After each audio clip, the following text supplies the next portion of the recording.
Hi, welcome to my professional learning facilitator plan. My name is Patricia Tanjutko, and I will be presenting to you my plan. Here is a quick overview of what we will be covering today. The first slide is an introduction. The second one is a background on the school, of my school. The third is an overview of the learning facilitator plan that I created. The fourth one is the ISTC learning standards. And then I will go over the two featured standards that was in my paper, and then a quick conclusion. Due to the current events, teachers are teaching virtually in some capacities. Veteran and new teachers alike are trying to navigate this virtual world. Students are struggling, and more so students who have learning disabilities. So this is the school that I work for. It's called the Diener School. So in August of 2020, the school relocated its facilities, and it is currently sharing the campus with another private school. The Diener School is leasing the middle school building with 5 elementary school classrooms and 4 middle school ones. The school is not as diverse as other school systems. 72% is white, 10% is Hispanic, 6% is African American, 6% Asian, and 6% Pacific Islander. Since the school does not provide a cafeteria, none of the students are in the free and reduced meal program. The average classroom size is 8 students to 2 teachers. The school serves students with learning differences, sensory processing disorders, expressive and receptive speech delays, executive functioning, and attention challenges. In addition to our classroom teachers, we also have 2 occupational therapists and 2 speech therapists on staff. During the students' day, speech and occupational therapy are integrated into the schedule. Since the school is a private school, it has different assessments and benchmarks than other schools in Maryland. Quickly, I did add some pictures of my school. This is pretty much the hallway that we, when you first walk in, and how it looks like. This picture over here to the right, I wanted to show how the classrooms look like during our hybrid model of learning. So some students were virtual and some students were physical. As I said, averagely we have about 8 students to 2 teachers. Here is my professional facilitator plan. The Diener School teachers require professional development to support their skills in online learning. This professional development was created to help faculty members improve their online instruction and implement technology in their lesson. This professional development is aligned with the ISTE standards for coaches and ISTE standards for educators. The objective of coaches will be inspire teachers to use technology through professional development and collaborations with their peers and experts. Communicate clearly to the faculty and give very explicit feedback that what would help strengthen various skill levels.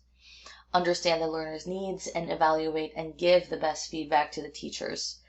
And lastly, model the best practices of being professional in the digital world. The reason why I wanted to focus on the professional development of teachers and how technology is integrated is because when we started back in 2020, prior to COVID, we were not really encouraged to use technology as much due to being focused on the multisensory piece. And it's very interesting to see how much we were far behind a lot of other schools. So looking at where we are, 6 months to a year ago versus now, I see a lot of improvement, but there's still a lot more that we can do to enhance our technology usage, or how to integrate technology in our classroom. So a quick overview of the ISTE learning standards that I used for my plan. As you can see here, I put in the 7 standards. There's learner, leader, citizen, collaborator, designer, facilitator, and analyst.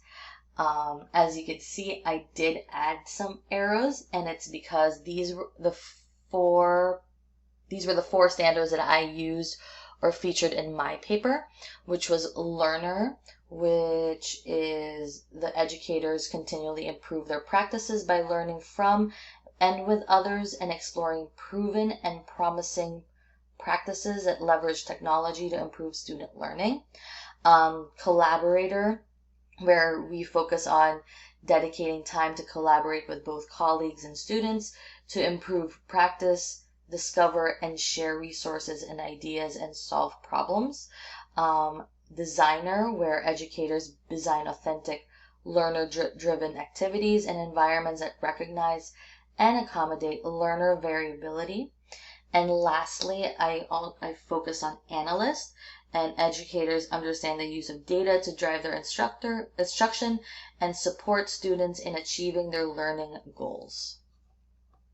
The first standard that I am featuring today is Standard 1A, how to set professional learning goals to explore and apply pedagogical approaches made possible by technology and reflect on their effectiveness. Underneath that has like the 3 things that I wanted to do that shows that standard. The first one is establishing professional development team, and then introduce the professional development to the team, and lastly, additional professional development resources for faculty.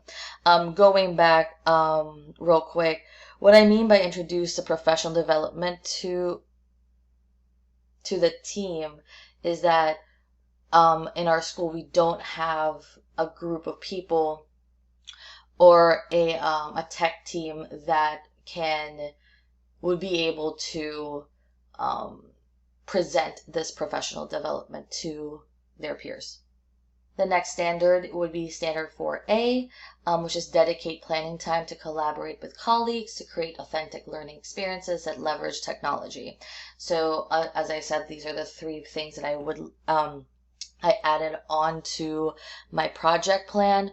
So it guided me to make these decisions. Like, the technology coach and school administrators will schedule professional development training throughout the year. Technology coach will serve as mentors for teachers and will schedule one-to-one meetings with them. And lastly, technology coach will provide feedback in a timely manner. Due to unprecedented times, students with learning disabilities are suffering due to the lack of support and accommodation while learning virtually. Technology has given a new avenue for learning, and it is important that teachers can use it as a resource and help enhance their teaching. When I reflect back through the last year, it has been such an eye-opener of how important technology is.